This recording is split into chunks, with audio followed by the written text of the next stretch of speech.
اور پھر وہاں سے رومانیہ جاتا رہا، وہ بھی ایک ایسے وقت میں جب رومانیہ کے پڑوسی ملک یوکرین میں روس نے جنگ چھیڑ رکھی تھی۔ برطانوی میڈیا کے مطابق چند خبر رساں ادارے ماضی قریب میں یہ دعوے کر چکے ہیں کہ پاکستان یوکرین کو اسلحہ فروخت کر رہا ہے، لیکن اس سے متعلق ٹھوس شواہد آج تک سامنے نہیں آ پائے۔ برطانوی میڈیا کے اس دعوے کی آزاد ذرائع سے تصدیق بھی نہیں کی جا سکی۔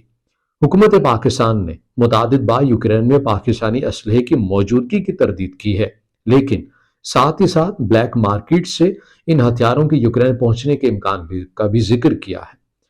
پاکستان کے دفتر خارجہ کی جانب سے متعدد مرتبہ وضاحت کے ساتھ یہ بتایا گیا کہ پاکستان یوکرین تنازع میں مکمل طور کے اوپر نیوٹرل ہے، مگر اس دوران جہاں امریکہ اور اس کے مغربی اتحادی یوکرین کو روس کے خلاف جنگ میں درکار اسلحے کی مانگ پورا کرنے کے لیے ہر ممکن کوشش کر رہے ہیں، وہیں بی بی سی کو کچھ ایسی دستاویزات تک رسائی حاصل ہوئی ہے جو چند سوالات کو جنم دیتی ہے۔ بی بی سی کے پاس موجود دستاویزات سے ظاہر ہوتا ہے کہ اگست 2022 میں پاکستان نے 2 پرائیویٹ امریکی ملٹری کمپنیز کے ساتھ $364 ملین کے اسلحے کی فروخت کے معاہدے کیے، جس کے تحت ان کمپنیز کو پاکستان کی جانب سے 155 گولے بیچے گئے۔ تاہم ان معاہدوں سے متعلق برطانیہ اور پاکستان میں برتی جانے والی رازداری ان پر سوالات کھڑی کرتی ہے۔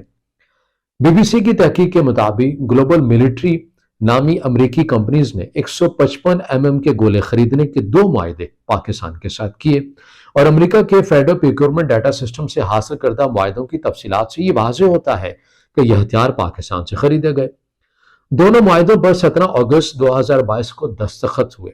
یہ معاہدے بالخصوص 155 کے گولوں کے لیے تھے۔ گلوبل ملٹری کے ساتھ $232 ملین اور نورتھروپ گرومین کے ساتھ $131 ملین کا معاہدہ ہوا تھا۔ ان معاہدوں کی میعاد گزشتہ ماہ یعنی اکتوبر 2023 میں ختم ہوئی ہے۔ پاکستان کی وزارت دفاع اور وزارت خارجہ کو اس سے متعلق سوالات بھیجے گئے، مگر دونوں نے اس پر تبصرے کرنے کی بجائے پاکستانی فوج کے شعبہ تعلقات عامہ ISPR سے رجوع کرنے کو کہا۔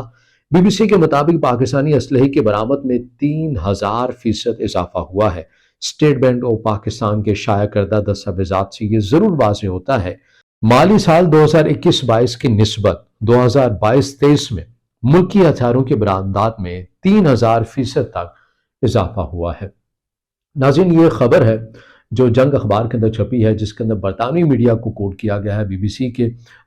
رسائی ہوئی ہے، کچھ حد تک جو دستاویزات ہیں اور کچھ انکشافات بھی کیے گئے ہیں، ڈیٹس بھی بتائی گئی ہیں کہ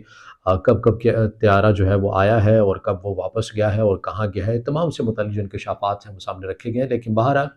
پاکستان کا اس کے اوپر جو موقف رہا وہ ہم نے آپ کو بتا دیا، نیوٹرل ہے۔ پاکستان کے جو وزارت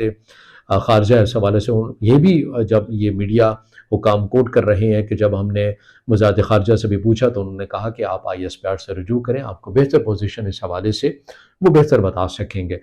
تو پاکستان اس حوالے سے بار بار تکرار بھی کرتا رہا، لیکن چونکہ ماضی میں پاکستان کا ایک ریکارڈ بھی رہا، اس کے اوپر تنقید بھی ہوتی رہی، لیکن ظاہر ہے وقت کے ساتھ ساتھ اسٹیبلشمنٹ کے اپنے ہی یہ بیانات ہیں کہ ہم نے سیکھا ہے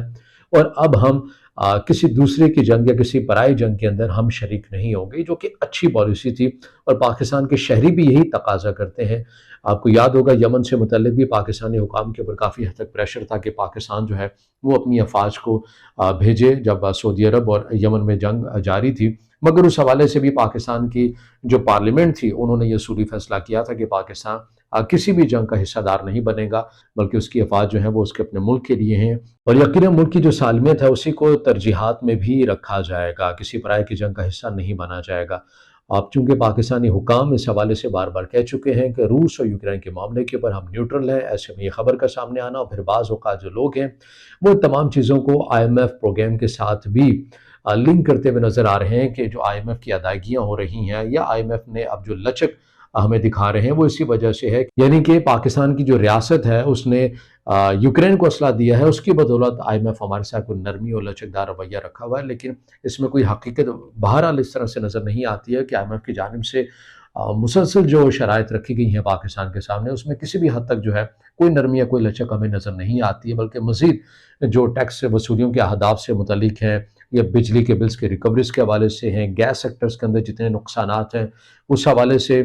جو ٹارگٹ دیا گئے ہیں، جو اہداف دیے گئے ہیں، وہ آئی ایم ایف کے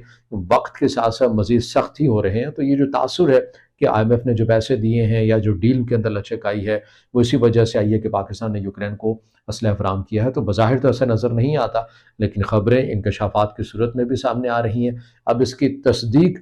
تو نہیں ہو سکی ہے پاکستانی حکام کی جانب سے، البتہ وزارت خارجہ اس معاملے کی مکمل طور کے اوپر تردید کرتا ہوا نظر آ رہا ہے۔